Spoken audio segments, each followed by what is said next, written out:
Mai Kako, a Komamai Curtain Call, a weekly program of reviews, previews, interviews, and features of and or with the great art and artists on Maui and beyond. I'm Paul James Brown. Before I begin, I have to correct a couple of errors in my review of New Directions, a Village Gallery showcase I made last week. The bird in Kirk Kurokawa's painting Lele is a apapane, duh, and the pens Pam Hayes is now using are Posca pens. I apologize for these errors. Maui OnStage and ProArts Playhouse are presenting a joint production of Moses Goodsʻ Lovey Lee, directed by Francis Tauʻa. This is a difficult play, but being different is not easy. It explores aspects of life many will find revelatory, and others will recognize as a journey they, or someone they know, is on or completed. Today, although we are celebrating Pride Month, those LGBTQ+ people are still being abused, misunderstood, discriminated against, and murdered. Lawmakers throughout this country are attempting to further demonize young people who know they are not the gender assigned to them at birth.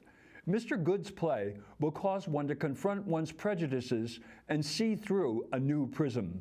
Lovey Lee, aka Kealoha au Ka'ane, Adrian Daguio, is a graduate of Kamehameha schools, a Vietnam veteran, and a young person coming of age in the 70s Honolulu, trying to find out who he is. He is on an identity journey, hiding, denying, fleeing, and confronting. His father looms over him like a bad dream, but never actually appears. He is seen through the eyes of Lovey's mama, the glorious Ehulani Hope Kaane, and Lorna Victoria Navarro, his militant Hawaiian sister.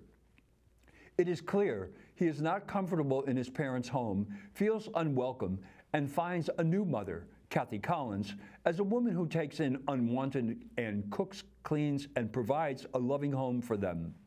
She sees Lovey's need to find himself and realizes it is not in Hawaii, but in San Francisco. She actually finances his trip, where he thrives. He gets together with two other friends from Hawaii, Fred, Shane Borg, and Alika, Ethan Hornack.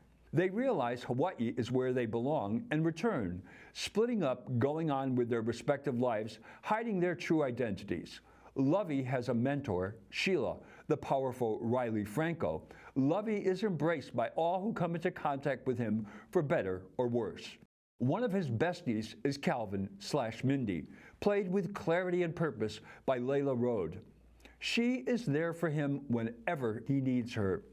Except if he wants to work for her father doesn't hire Hawaiians.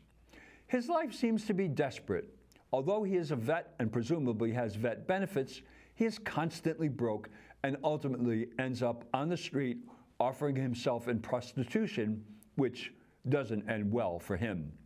Mr. Goods's has written a play that is painful, joyous, thought-provoking, and at times funny. The performances are universally excellent, and this is a tribute to Mr. Tauʻa, because for several members of this cast, this was their theatrical stage debut, and you would never know it. Adrian Daguio's Lovey is a tour de force. He narrates his story to Sheila and then enters into the stories he is telling. He has to convincingly move in time from the present to his past. He really doesn't know who he is, even after all he has been through. Mr. Daguio is the play, and this performance is exceptional. It is unfortunate only 300 more Mauians will have the opportunity to see his extraordinary work. Ehulani Hope Ka'ane's mama is breathtaking. She is the personification of love. Caught between her loves for her son and her husband, she navigates these emotionally treacherous waters with the skill of her ancestors. Her quiet earnestness is a blessing to behold. The other mother in the show is the wonderful Kathy Collins. We all know Ms. Collins' local girl, the pigeon-talking Tita. In this character, Tita is gone. Her character is named Rolange, but she wants everyone in her house to call her mother. It isn't quite clear what her house is about. It's not a rooming house because it doesn't appear anyone is paying to be there. We are told Mother cooks and cleans, and her children, as she calls them, the residents, are expected to clean up after themselves, to not have any Johns in their rooms, and to not touch the money in the jar on Mother's table. It was a subdued, elegant, loving, and caring character Ms. Collins created, and we love her. Sheila is as wise in the ways of the street as Mama is in the ways of the family, and Ms. Franco's performance is powerful, touching, sensitive, and heartbreaking. She is like the conductor on the train. She knows every twist and turn, and she is there every step of the way. She has a larger-than-life presence, which she asserts with authority, but those are real tears. Outstanding work. Victoria Navarro's sister Lorna is officious, convinced, and dedicated to the Hawaiian Renaissance. Her discussion about Kaʻaʻolawe and the heroes of that courageous act was most enlightening. She is the voice of the Hawaiian Renaissance, and she plays it for all she is worth. Calvin/Mindy is Lovey's best friend, and Layla Rode, who switches genders throughout the play, possesses a crystal-clear delivery and outstanding projection. She is the weight on the other end of the scale balancing Lovey. She cares for him deeply, but not in a cliche or obvious way. Great work. Ikaika Rains as the sergeant is intimidating, but when we see what he is really up to, it's one of the most disturbing scenes in the show. This was hard work, and it's difficult to believe this is his theatrical debut. I hope he will continue to audition for other shows. As Lovey's friend Alika, Ethan Hornick and Fred Shane Borg are very close in San Francisco, but when they return to Hawaii, they avoid Lovey and make excuses about how they can't meet up this week, but next week for sure. Mr. Hornick showed true affection for Lovey, while Mr. Borg avoided him to the last moment. Another welcome newcomer to the Maui stage is Ruth Veronica Navarro as Vicky and Crystal. She found both of these characters and demonstrated her creative ability.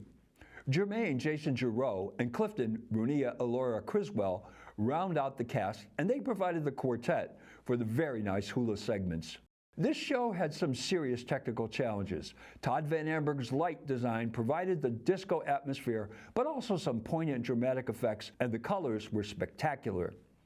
There are a ton of phone calls in this show, and Angelica Angel Juarez didn't miss one. This while operating the Lovey projections. She was the designer as well as the operator for the sound and projections in this show. Micah Oberg was the costumer for this show, and he understood each character's needs and provided for them. Riley Franco's opening and closing frock was spectacular, and the black outfit Lovey wore was perfect choice. The short shorts of the sergeant let the audience know he was on the make. Kathy Collins' velvet jacket as Mother was elegant, and the outfits of the prostitutes at the end were most credible. There were some very quick changes these actors had to perform, and Mr. Oberg's choices facilitated them nicely. No one missed a cue or a change. Kalani Whitford gets the credit for the set design, which was simple but effective. ProArts has codified the upstage right wagon, and it provides a playing area and a scene change opportunity. Well done. Lovey Lee has only 3 more performances, Friday and Saturday at 7:30 p.m. and Sunday at 2 p.m. This is a shame. Mr. Goodsʻ has given us a courageous, important work of art. As Mr. Tauʻa so eloquently stated in his director's note, quote, Lovey Lee represents that need in all of us to find those people and spaces of our own choosing, that amidst incredible adversity shines a light in the directions we must venture to in order to find ourselves so that we can be what we were always meant to be for the people around us, unquote. Tickets are at www.proartsmaui.org. Get them before they are gone. This will sell out. Well, that's Curtain Call for this week. Mahalo for tuning in. I'm Paul James Brown, Maui Strong. Ahui ho.